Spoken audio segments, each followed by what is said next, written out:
Hi guys, my name is Derek Chang, and in this video I'll walk through two traffic flow problems using system of equations, and we'll use Sage Math to solve these problems and understand what the solutions say about how traffic is moving.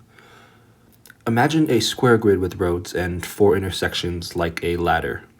Arrows show cars moving right up and down, and we label unknown flows with letters X, Y, Z, and W. Right here I have broken the inflow and the outflow down for all four intersections and then written an equation in red out of them.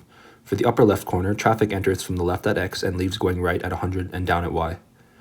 In the upper right corner, traffic enters from the left as 100 and bottom from W and exits to the right as 260. In the bottom left corner, traffic enters from the left as 250 and from above as Y and exits to the right as Z. And in the lower right corner, traffic enters from the left as Z and exits upwards as Y, W, and to the right as 390.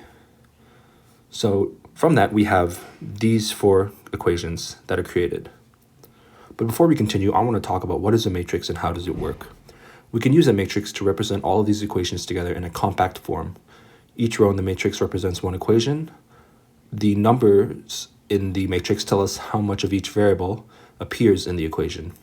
We also include a last column for the results, known as the augmented matrix.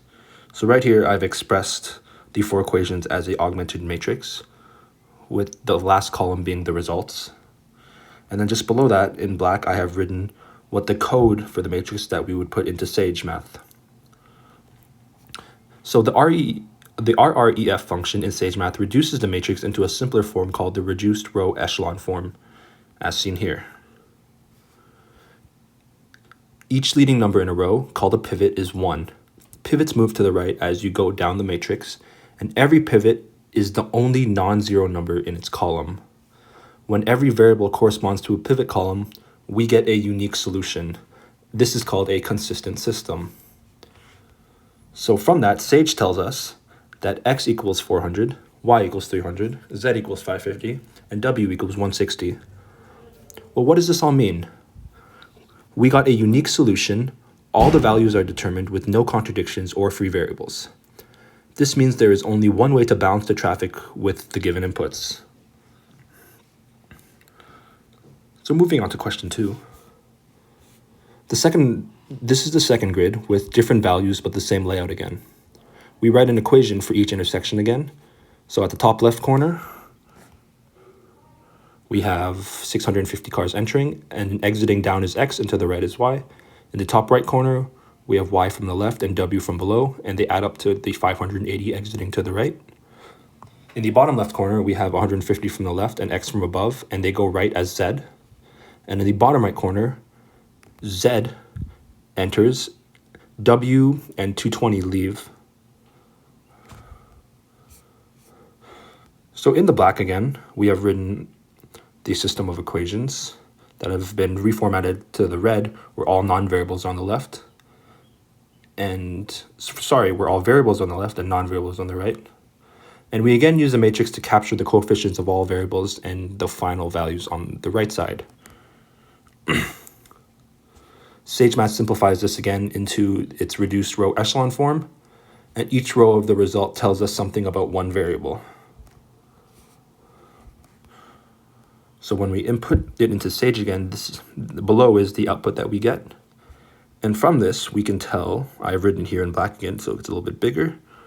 This tells us that X equals W plus 70, Y equals 580 minus W, Z equals W plus 220, and W itself is a free variable that we can choose any value for.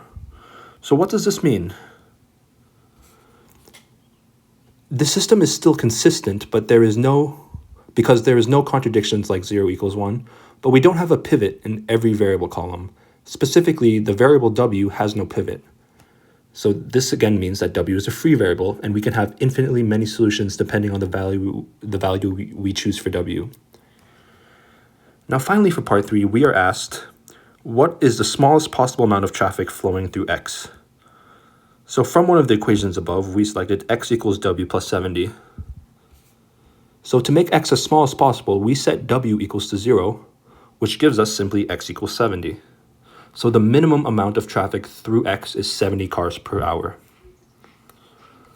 In both problems, we used basic math ideas like balancing what's going into and out of an intersection to set up and solve a system of equations. The matrices gave us a way to organize and solve these equations efficiently, and Sage Math helped us find the solutions. And those solutions themselves can tell us exactly how traffic must be flowing to keep everything balanced. 3 important concepts I want you all to remember from this video is a pivot, which is the first non-zero number in a row of a matrix that helps us define a solution. A free variable is one that doesn't have a pivot, meaning it can take any value, and a consistent system is one with at least one solution, which means no contradictions like 0 equals 1. Thank you so much for watching my video. I hope you learned something from this. Have a great day.